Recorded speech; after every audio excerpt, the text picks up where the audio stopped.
I was 3 months away from marrying my girlfriend when she announced she was pregnant. That same night, my brother pulled me aside saying he had a confession to make. The rehearsal dinner was at La Rosa, this Italian place Claire's parents picked, because her grandmother used to take her there. 60 people crammed into the back room, string lights overhead, the smell of garlic and wine everywhere. I stood at the head table with Colin beside me, my best man, my older brother, the guy who taught me how to ride a bike and how to throw a punch when some kid called me names in middle school. He was supposed to give a toast. Instead, he grabbed my arm during the salad course and pulled me toward the hallway near the bathrooms.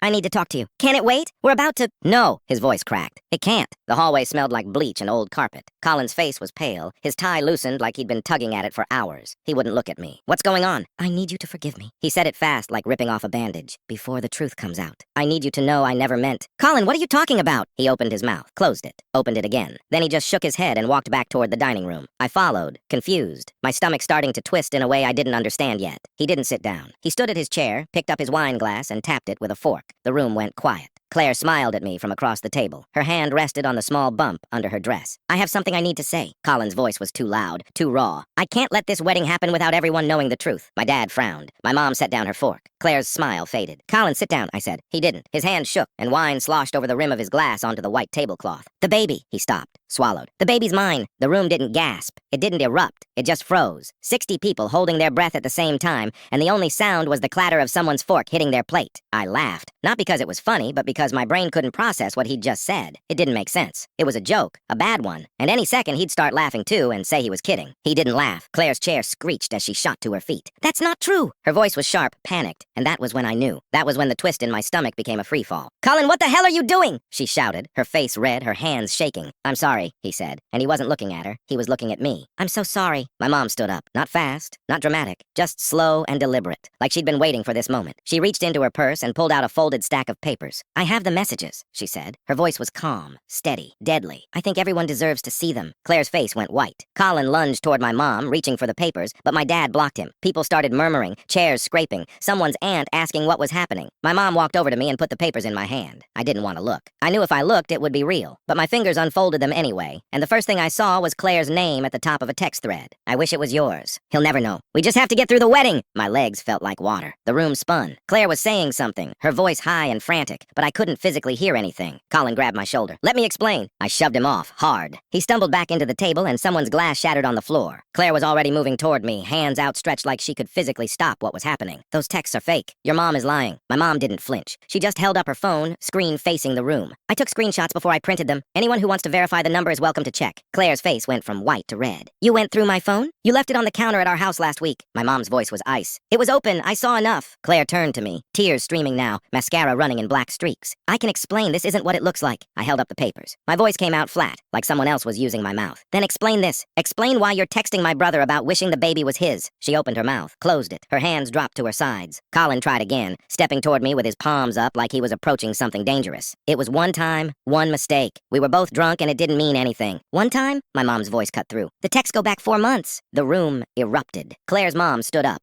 shouting something about invasion of privacy. My uncle started yelling at Colin, asking what kind of man does this to his own brother. Someone knocked over a centerpiece and water spilled across the tablecloth, soaking the bread baskets and place cards. Claire's dad grabbed my arm. "We need to take this somewhere private." I yanked free. "Everyone already knows. What's the point?" He looked like I'd slapped him. Claire's mom was crying now, her sister rubbing her back and glaring at my mom like this was somehow her fault for revealing it. My best friend Owen appeared at my side. "We should get you out of here." I couldn't move. I kept staring at the papers in my hand, at the words that didn't make sense even though I could read them perfectly. 4 months. 4 months they'd been doing this, and I'd been planning centerpieces and seating charts and writing vows. "How long have you known?" I asked my mom. "A week. I wanted to tell you sooner, but I needed to be sure." She looked at Colin with something close to disgust. I kept hoping I was wrong. Colin was crying now, full-on sobbing, and it made me want to throw up. I tried to end it. I told her we had to stop. Claire spun toward him. "Don't you dare put this all on me." "I'm not. I'm just saying—" "You're just saying what?" She was shouting now, and people were staring, phones out, definitely recording. "That I seduced you? That I forced you?" "That's not what I meant." "Then what did you mean?" They were arguing with each other now like I wasn't even there. Like this wasn't my wedding, my life, my family they'd blown apart. My dad stood between them, his face red, veins bulging in his neck. "Both of you need to shut up," he said. His voice was quiet, but everyone heard it. "You don't get to make this worse than it already is." Claire turned back to me, desperate now. Please, just let me explain. Not here. Somewhere we can talk alone. I don't want to talk to you. The baby. Don't. I held up my hand. Don't say another word about the baby. She flinched like I'd hit her. Good. I wanted her to hurt the way I was hurting. But even now, even knowing what she'd done, part of me still wanted to believe this was all some terrible misunderstanding. That there was an explanation that would make it okay. There wasn't. Owen steered me toward the door. People tried to stop us. Cousins and friends asking if I was all right, if there was anything they could do. I didn't answer. I just let Owen guide me through the chaos, past the tables and the decorations and the stupid string lights that were supposed to make everything magical. Claire's voice followed me. I love you. I never stopped loving you. I didn't turn around. Outside, the air was cold. The parking lot was half full. Cars belonging to people who were probably still inside watching the disaster unfold. Owen unlocked his truck and I climbed in, still holding the papers, still reading the same lines over and over. I wish it was yours. He'll never know. Owen got in the driver's seat but didn't start the engine. He just sat there, waiting. Did you know? I asked. No, I swear. If I'd known, I would have told you. I believed him. Owen and I had been friends since 3rd grade. He wouldn't have let me walk into this. My phone started buzzing, texts flooding in, calls from numbers I didn't recognize. I turned it off and shoved it in my pocket. What do you need? Owen asked. I don't know. The door to the restaurant opened. Colin came out, looking around frantically until he spotted Owen's truck. He started walking toward us. Drive, I said. Owen started the engine.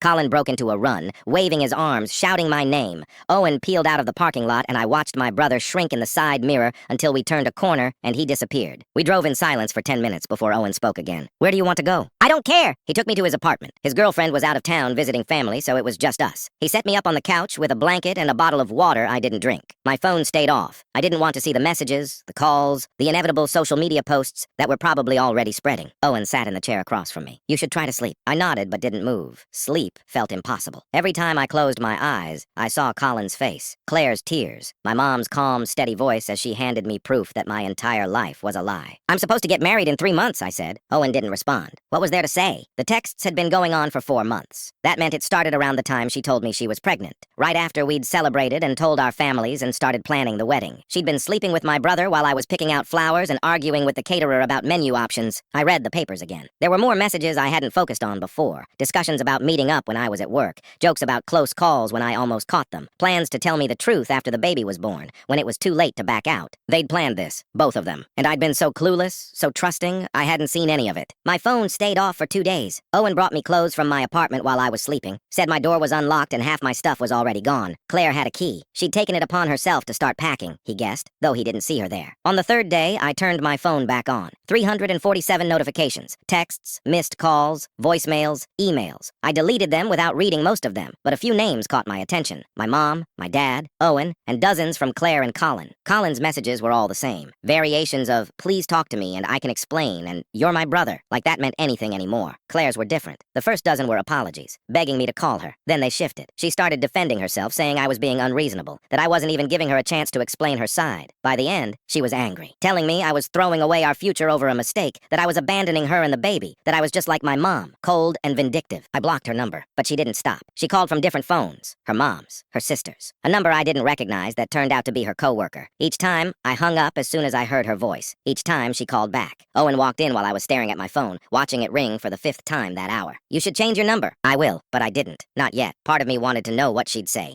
how far she'd go to try to fix this. The other part knew nothing she said would matter. My dad showed up at Owen's apartment on the 4th day. He looked older than I remembered, his face drawn and tired. Owen let him in without asking me first. We need to talk, my dad said. I stayed on the couch. About what? About what happens now. He sat down across from me, hands folded in his lap. The venue's paid for. The caterer, the photographer, the band, all of it's non-refundable. Your mom and I are out over $30,000. I stared at him. You're worried about money? I'm worried about you, but we also need to deal with the practical side of this. Practical. Like this was a business transaction that went bad. Like we could just cut our losses and move on. Talk to Claire's parents, I said. They can help cover it. Claire's parents think you're overreacting. He said it carefully, like he was trying not to set me off. They think you should hear her out. Give her a chance to explain. Explain what? That she's been sleeping with Colin for 4 months? That the baby might not even be mine? My dad flinched. We don't know that for sure. I know enough. He sighed, rubbing his face. Colin came by the house yesterday. He wants to see you. No. He's your brother. I don't care. We sat in silence for a minute. The TV was on mute in the background. Some midday talk show with people arguing about something that didn't matter. My dad looked like he wanted to say more but didn't know how. Your mom's struggling with this too, he finally said. She feels guilty for how it all came out. She didn't want to humiliate you in front of everyone, but she didn't know what else to do. She did the right thing. She's worried you'll never forgive her, or Colin, or any of us. I didn't respond. Forgiveness felt like something from another lifetime, something I used to understand but couldn't access anymore. My dad left 20 minutes later, and I went back to staring at my phone. Claire started showing up places. She came to Owen's apartment twice, banging on the door, until Owen threatened to call the police. She showed up at the gym I went to, waiting in the parking lot until I saw her and turned around. She called my work, got transferred to my desk, and started crying so loudly my coworker 2 cubicles over could hear. "This is harassment," Owen said after the 3rd parking lot ambush. "You need to do something." But what was I supposed to do? Get a restraining order against my pregnant ex-fiancée? That would make me look like the villain. People were already taking sides, and I wasn't winning. Social media was a nightmare. Someone from the rehearsal dinner had posted a video. It was shaky and the audio was muffled, but you could see Colin standing up, see my mom handing me the papers, see me shoving Colin into the table. The comments were split. Half the people called Claire and Colin disgusting. The other half said I was violent and unstable, that I'd assaulted my brother in front of everyone. Claire was all over the comments, playing the victim. She said I'd refused to let her explain, that I'd abandoned her when she needed me most, that my family had always hated her and used this as an excuse to get rid of her. She posted a picture of her ultrasound with a caption about how her baby deserved a father who didn't run away when things got hard. I reported the post. It stayed up. Colin tried a different approach. He sent me an email, long, rambling, full of apologies and excuses. He said he knew what he'd done was unforgivable, but that he loved me and missed me and couldn't stand the idea of losing his brother over this. He said Claire had pursued him, that she'd been the one to initiate everything, that he'd tried to stop it but she wouldn't let him. I forwarded the email to Claire. She called me from yet another number, screaming that Colin was a liar, that he'd been obsessed with her for years, that he'd told her he loved her and wanted to leave his girlfriend for her. Colin had a girlfriend. I'd forgotten about that. Her name was Rachel, and she'd been at the rehearsal dinner. I wondered if she knew. I wondered if she was dealing with the same thing I was. I didn't wonder long. Rachel called me a week later. "I just wanted to say I'm sorry," she said. Her voice was quiet, shaky. "I had no idea. If I'd known, I would have told you." "I know. He's been begging me to forgive him, saying it didn't mean anything, that he loves me." "What did you say?" "I told him to leave me alone." She paused. "Are you okay?" No one had asked me that. Not my dad, not my coworkers, not the distant relatives who kept texting to see if I needed anything. Owen had asked once, but I'd brushed him off and he hadn't pushed. "I don't know," I said. "Me neither." We talked for 20 minutes. She told me Colin had been acting weird for months, secretive and defensive. She'd asked him about it, and he'd accused her of being paranoid.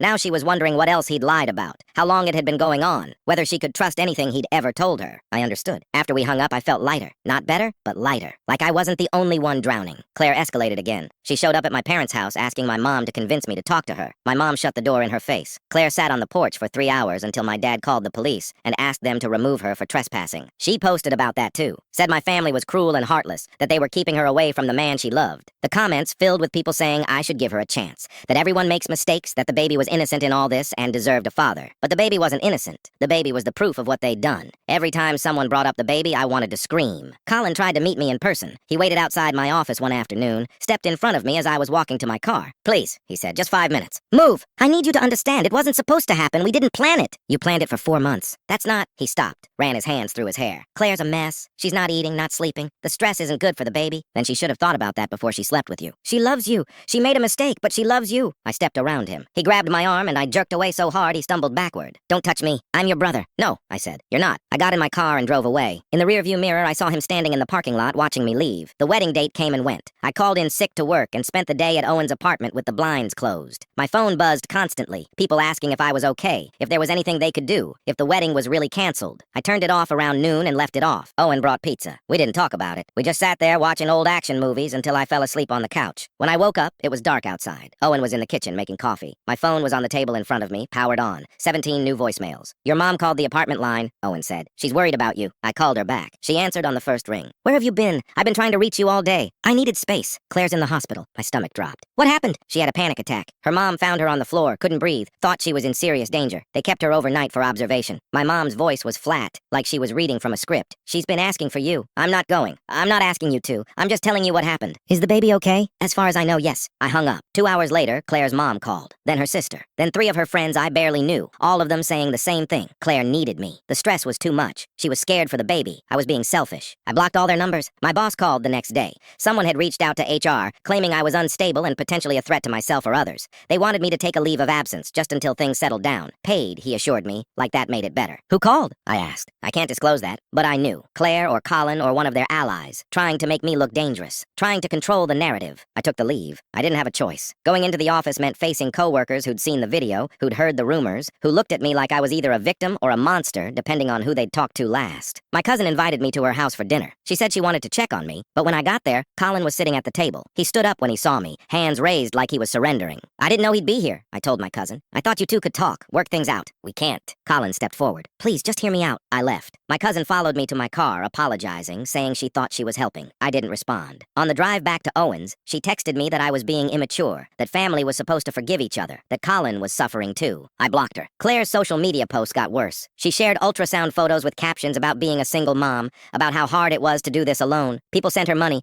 Strangers offered to throw her a baby shower. Someone started a fundraiser to help with medical expenses. She was playing the victim perfectly, and it was working. Rachel called again. Have you seen what Colin's been posting? I hadn't. I'd muted him everywhere. He's saying you threatened him, that you told him to stay away from Claire or else. I never said that. I know, but people are believing him. I checked his profile. Sure enough, there it was. A long post about how devastated he was, how much he loved his brother, how scared he was of my anger. He said I'd pushed him at the rehearsal dinner, that he was worried about what I might do next. The comments were filled with people calling me abusive, saying Claire and the baby were better off without me. I reported the post. It stayed up. My parents tried to stay neutral, but it was impossible. My mom refused to speak to Colin. My dad kept trying to mediate, inviting both of us to Sunday dinners that I never attended. Extended family picked sides. Aunts and uncles I hadn't spoken to in years were suddenly texting me their opinions, most of them saying I should forgive and move on. My grandmother called. She was 86 and didn't understand half of what was happening, but she knew enough to be disappointed. Family is family, she said. You don't throw that away. I told her I'd call her back and never did. Work emails started coming through even though I was on leave. Passive-aggressive messages from co-workers asking when I'd be back, whether I was handling things okay, if I needed professional help. One of them forwarded me a link to a therapist who specialized in anger management. I deleted my work email from my phone. Claire showed up at my parents' house again. This time, she brought her mom and sister as backup. They camped out on the porch, ringing the doorbell every 10 minutes until my dad threatened to call the police again. We just want to talk, Claire's mom shouted through the door. Is that really so unreasonable? My mom opened the door. Yes, it is. Now leave. Claire burst into tears. Her mom put an arm around her, glaring at my mom like she was the villain in all this. They left eventually, but not before Claire's sister posted about it online. Another round of strangers telling me I was heartless. Owen's girlfriend came home early from her trip. She took one look at me on her couch and told Owen we needed to figure out a better plan. He can't stay here forever. I know. I'm not trying to be rude, but this is getting out of hand. People are showing up here looking for him. I don't feel safe. She wasn't wrong. Claire had figured out where I was staying. She'd shown up twice, banging on the door, begging me to let her in. The second time, Owen had to physically block the doorway while I hid in the bedroom like a coward. I started looking for a new place, somewhere Claire didn't know about, somewhere I could disappear for a while. But every apartment I looked at required references, employment verification, proof that I wasn't about to implode. I didn't have any of that anymore. My dad offered to co-sign a lease. I told him no. Accepting help felt like admitting I couldn't handle this on my own, and I was barely holding on as it was. Colin sent another email. This one was different. No apologies, no excuses, just anger. He said I was ruining his life, that Rachel had left him because of me, that Claire was falling apart and it was my fault for refusing to forgive them. You're not the only one who's hurting, he wrote, but you're the only one acting like a child about it. I forwarded the email to my mom. She called 5 minutes later. He's unbelievable. I'm done with him. I don't blame you. She paused. But you need to know he's telling people you hit him at the rehearsal dinner, that you attacked him unprovoked. I pushed him. He was grabbing me. I know, but that's not the story he's telling. The video from the rehearsal dinner had been edited. Someone cut out the part where Colin grabbed me, where he lunged for the papers my mom was holding. Now it just showed me shoving him into the table, glass shattering, people gasping. The new version went viral. My phone exploded again. Messages from people I hadn't talked to in years, asking if I was okay, if I needed help, if the rumors about me being violent were true. A few people defended me. Most didn't. Claire reposted the edited video with a caption about how scared she was, how she didn't feel safe, how she was worried about what I might do. I wanted to scream. I wanted to post my own version, to show the full video, to prove that I wasn't the monster they were making me out to be. But I didn't have the full video. The person who'd recorded it wasn't responding to my messages. And even if I did, would anyone believe me? Or would they just say I was making excuses, trying to justify my actions? Owen found me sitting on the bathroom floor at 2 in the morning staring at my phone. You need to get off social media. I need to fix this. You can't fix it. Not right now. He took my phone, powered it off, and put it in his pocket. Come on, get some sleep. I didn't sleep. I just lay there in the dark, thinking about how quickly everything had fallen apart. How easily people believed the worst about me. How Claire and Colin had managed to twist the truth until I was the villain and they were the victims. Someone from the rehearsal dinner reached out. A friend of Claire's cousin. Someone I'd met once or twice but didn't really know. She said she had the original video, unedited, and wanted to know if I wanted a copy. Why are you helping me? I asked. Because what they're doing isn't right. Her voice was quiet, nervous. I saw what really happened. Colin grabbed you first. The video that's going around is fake. She sent me the file. I watched it 3 times, looking for proof that it had been tampered with, but it matched my memory perfectly. Colin lunging for the papers, me pushing him away, the glass shattering. I posted it everywhere. My social media, the comments on Claire's posts, sent it to family members who'd called me violent. Within an hour, the narrative started to shift. People who'd defended Claire suddenly went quiet. Comments on the edited video turned skeptical. Someone did a side-by-side comparison showing exactly what had been cut out, and it spread faster than the original. Claire deleted her post about being scared of me. Then she deleted her entire account. Colin tried to get ahead of it. He posted an apology, saying he never meant to imply I was dangerous, that things had been taken out of context. But his comment section filled with people calling him a liar, asking why he'd let the edited version spread if he knew the truth. Rachel commented on his post. One line, "You're pathetic." My phone started buzzing with messages from people who'd turned their backs on me. Cousins, co-workers, distant distant friends, all of them saying they were sorry, they didn't know, they should have asked for my side. I didn't respond to most of them. Their apologies felt hollow, performative. They'd been so quick to believe I was abusive, so ready to write me off without a second thought. My mom called. "Have you seen what's happening online?" "Yeah. Claire's parents are furious. They're saying you doctored the video." "It's not doctored, that's the original." "I know, but they're not going to admit that." She paused. "Be careful, they're going to come after you harder now." She was right. Claire's mom posted a long rant about how I was manipulating everyone, how I'd always been controlling and vindictive, how her daughter was in danger. She tagged half our family, demanding they choose sides. Most of them ignored her. My dad called Colin, told him he needed to take responsibility for the edited video, to admit he'd known about it and let it spread. Colin denied everything, said someone else must have edited it, that he had no idea it wasn't the full version. "That's bull," my dad said when he called to tell me. He knew. He's been using that video to make himself look better for weeks. But without proof, there was nothing we could do. Colin stuck to his story, and his remaining supporters believed him. The person who'd edited the video came forward, one of Claire's friends, someone who'd been at the rehearsal dinner filming everything. She said Claire had asked her to trim it down, that she didn't realize it would be used to make me look bad. "I thought she just wanted a shorter version for social media," the friend posted. "I didn't know people were saying he attacked Colin. I'm really sorry." Claire threw her under the bus immediately, said the friend was lying, trying to get attention, that she'd edited the video on her own and Claire had no idea. The friend posted their message thread, Claire asking her to cut out the part where Colin grabbed me, Claire saying she needed people to see that I was dangerous. It was all there. Proof that Claire had orchestrated the whole thing. The friend's post went viral. Comments flooded in, people tagging Claire, demanding an explanation. Claire's remaining defenders started to waver. Even her sister stopped posting supportive comments. My mom sent me a screenshot of a group chat she'd been added to. Family members discussing what to do about Colin and Claire, whether they should be invited to upcoming holidays, whether anyone still believed their version of events. Most of them didn't. Claire tried to salvage things. She posted a tearful video saying she'd made mistakes, but that she was scared and pregnant and alone, that the stress was affecting the baby, that everyone was being cruel to her when she needed support the most. The comments were brutal. People calling her manipulative, saying she'd brought this on herself, asking why she thought cheating on her fiancé with his brother entitled her to sympathy. She deleted the video within an hour. Colin stayed quiet for a few days, then posted again. This time he went after Claire, said she'd manipulated him, that he'd tried to end things multiple times but she'd threatened to tell me anyway if he didn't keep seeing her, that he'd only confessed at the rehearsal dinner because he couldn't take the guilt anymore. I didn't believe him, but it didn't matter. They were turning on each other now, and the rest of us could finally see them for what they were. Rachel sent me the messages between her and Colin from months ago. He'd been lying to her the entire time, telling her he was working late when he was with Claire, telling her he loved her while texting Claire that he wished the baby was his. "I thought you should have these," Rachel wrote, "in case you need them." I saved them. I didn't know what I'd need them for, but having proof felt important. Evidence that I wasn't crazy, that this had really happened the way I remembered. Claire's parents stopped posting, stopped calling, stopped showing up at my parents' house demanding I talk to their daughter. Whatever they'd seen or heard had finally convinced them that defending Claire wasn't worth it. My boss called, said HR had reviewed the complaint against me and found it unsubstantiated, that I could come back to work whenever I was ready. "Who filed it?" I asked again. He hesitated. "It was anonymous, but based on the details, we suspect it came from someone close to the situation. We flagged it as harassment and closed the case." I didn't go back right away. I needed more time to process everything, to figure out what my life looked like now that the truth was finally out. Owen's girlfriend apologized for asking me to leave, said she'd been scared, but she understood why now, that she should have given me more benefit of the doubt. "You can stay as long as you need," she said, but I didn't want to. I'd already found a small studio apartment across town. It was cheap, barely furnished, but it was mine. Somewhere Claire and Colin didn't know about. Somewhere I could start over. My mom helped me move in. We didn't talk much, just carried boxes and assembled furniture in silence. When we finished, she sat on my couch and looked around the empty room. "Are you going to be okay?" "I don't know." "You will be." She didn't sound certain, but she said it anyway. "You're stronger than you think." I wanted to believe her, but strength felt like something I'd lost somewhere along the way, buried under weeks of lies and manipulation and public humiliation. Claire tried one more time. She showed up at my new apartment somehow, though I had no idea how she found the address. She knocked for 10 minutes calling my name, saying she just wanted to talk. I didn't answer. I sat on the floor with my back against the door, listening to her cry, and didn't move until she finally left. The next day, she posted an ultrasound photo. The caption said she was having a boy, that he'd be here in 3 months, that she hoped his father would be there to meet him. The comments were split. Some people felt sorry for her. Others told her to stop trying to guilt me into coming back. I didn't comment. I didn't react. I just turned off my phone and went for a walk, letting the cold air clear my head for the first time in weeks. When I got back, there was a voicemail from Colin. His voice was shaking, desperate. "I know you don't want to talk to me, I get it,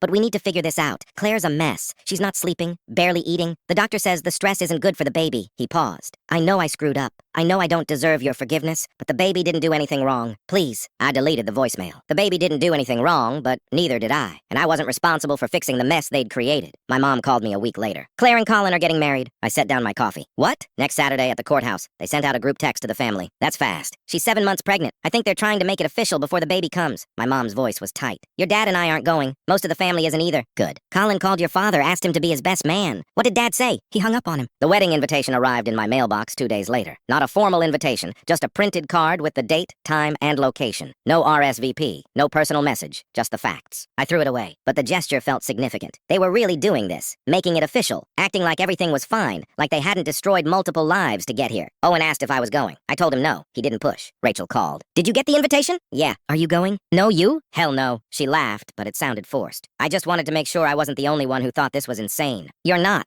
We talked for a while about how fast everything was moving, how Claire and Colin seemed to think getting married would somehow legitimize what they'd done, like a piece of paper could erase 4 months of lying and cheating. Do you think they actually love each other? Rachel asked. I don't know. I don't think it matters. The day before the wedding, my dad showed up at my apartment. He looked exhausted, older than his years. I need to tell you something. I let him in. He sat on my couch, hands folded in his lap, staring at the floor. Colin came to the house yesterday, begged me to come to the wedding, said he needed at least one family member there. What did you say? I told him I couldn't, that supporting this marriage would be the same as saying what he did was okay. He looked up at me. He started crying, said he'd lost everything. His brother, his family, most of his friends. That Claire was all he had left. That's not my problem. I know. I'm not asking you to forgive him. I just wanted you to know that he's suffering too. I didn't respond. Colin's suffering felt like justice, not something I should feel bad about. My dad left after 20 minutes. He hugged me before he went, something he hadn't done in years, and told me he was proud of how I'd handled everything. I wasn't sure I believed him, but it felt good to hear anyway. The wedding happened. I didn't go, but I heard about it from my mom. 12 people showed up. Claire's parents, her sister, a few friends who still supported them, and Colin's former roommate from college. No one from our side of the family except one distant cousin who apparently didn't know the full story. It was sad, my mom said. Claire wore a maternity dress. Colin looked miserable. The whole thing lasted 10 minutes. Did they seem happy? No, they seemed like two people who'd trapped themselves and didn't know how to get out.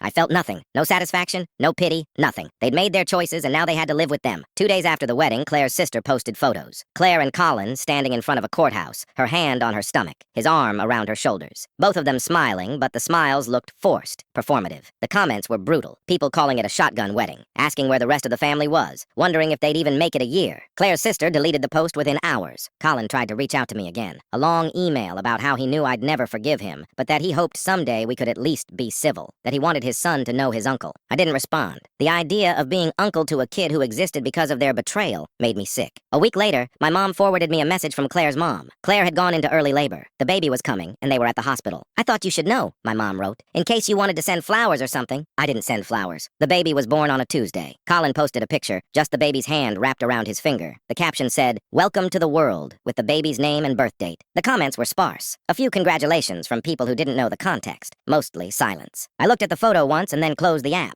Owen asked if I was okay. I told him I was. I didn't know if it was true, but it felt easier than explaining that I was numb, that I'd run out of feelings to have about any of this. Rachel texted me. Did you see? Yeah. How are you feeling? I don't know. Empty, I guess. Same. We didn't talk more about it. There wasn't anything to say. My mom called the next day. Claire's parents are throwing a small gathering next weekend to meet the baby. They invited us. Are you going? No. Your father and I talked about it. We can't support this. Not after everything they did. Good. But I wanted to ask if you were okay with that. If you wanted us to go, to try to keep the peace. I don't. Okay. She sounded relieved. I didn't think you would, but I needed to ask. Colin sent me a birth announcement in the mail. A professional card with the baby's name, weight, and length. A tiny photo of him sleeping in a hospital blanket. I threw it away without reading the back. But later that night, I pulled it out of the trash. I don't know why. Maybe I needed to see it. To make it real. The baby existed. He was here. And he'd grow up knowing his parents destroyed a family to be together. The back of the card had a handwritten note from Colin. I know you don't want to hear from me. I know I don't deserve your forgiveness. But I want you to know that I think about you every day. That I miss you. That I'm sorry for everything I took from you. I hope someday you'll meet him. He has your eyes. I read it 3 times. Then I tore it into pieces and threw it away again. He didn't get to do this. He didn't get to act like we were still brothers. Like there was some path back to normal. He'd made his choice. So had Claire. And I'd made mine. My dad came by again a few days later. He didn't say much. Just sat with me while we watched a game on TV. When he left, he squeezed my shoulder and said, "You're doing the right thing." I wanted to believe him. Claire tried one last time. A letter, handwritten, dropped off at my apartment door. I don't know how she got my address again, but there it was. 3 pages, front and back, full of apologies and explanations and pleas for me to meet the baby. She said Colin was struggling with himself, that he blamed himself for everything, that the baby was beautiful and perfect and deserved to know both sides of his family. She said she still loved me, that she'd never stopped, that she wished things had been different. I read the whole thing, then folded it up and put it in a drawer. Not because I wanted to keep it, but because throwing it away felt too easy. I wanted it to exist, to have weight, to remind me that this had all really happened. Owen asked if I was planning to respond. I told him no. What if they keep trying? He asked. Then I'll keep ignoring them. For how long? As long as it takes. I didn't know if that was the right answer. I didn't know if there was a right answer. All I knew was that every time I thought about Claire or Colin or the baby, I felt hollow, like someone had scooped out everything inside me and left only the shape of a person behind. My mom said it would get easier. That time would help. That eventually I'd be able to think about them without feeling like I was drowning. I didn't believe her, but I nodded anyway. The family gathering happened without us. Claire's parents posted photos online. Family members holding the baby. Claire and Colin looking exhausted but trying to smile. The comments were mostly from people who didn't know the full story. My mom's side of the family stayed away. So did my dad's. The message was clear. They'd chosen their side. Colin posted a photo of himself holding the baby, looking into the camera like he was trying to convey something. The caption was simple. Being a father changes everything. The comments were turned off. I blocked him after that. Blocked Claire, too. I was tired of seeing their posts, their attempts to create a normal life out of the wreckage they'd caused. Rachel asked if I was doing okay. I told her the same thing I told everyone else, that I was fine, that I was moving on. She didn't believe me either, but she didn't push. Months passed. The baby grew. Colin and Claire posted less and less. The drama faded from social media, replaced by other scandals, other stories. People moved on. I tried to. They stayed married. I heard updates occasionally through my mom. Claire's postpartum struggles, Colin losing his job, the baby's first steps. I listened without commenting, filed the information away somewhere I didn't have to think about it. My life rebuilt itself slowly. I went back to work, moved into a better apartment, started dating again. It felt strange at first, like I was pretending to be someone I used to be. But eventually, the pretending became real. Owen got engaged. His girlfriend, now fiancée, apologized again for making me leave. I told her it was fine, that I understood. She invited me to be a groomsman. I said yes. Rachel moved to another city, started over somewhere no one knew her story. We texted sometimes, less and less as the months went on. Eventually, we stopped altogether. My parents asked once if I'd ever consider talking to Colin. I said no. They didn't ask again. Colin sent a Christmas card the first year. A photo of him, Claire, and the baby in matching pajamas, looking like a normal family. I threw it away without opening the envelope. He didn't send one the second year. I saw them once by accident at a grocery store. Claire was pushing a cart with the baby strapped in, Colin walking beside her. They looked tired, ordinary, like any other couple navigating parenthood and bills and the weight of their choices. Claire saw me first. Her face went pale. She said something to Colin, and he turned. We locked eyes for 3 seconds. I walked past them without stopping. Didn't say a word. Didn't acknowledge them at all. When I got to my car, my hands were steady. My breathing was normal. I felt nothing but relief that I'd never have to see them again. I drove home, and for the first time in years, silence felt like peace.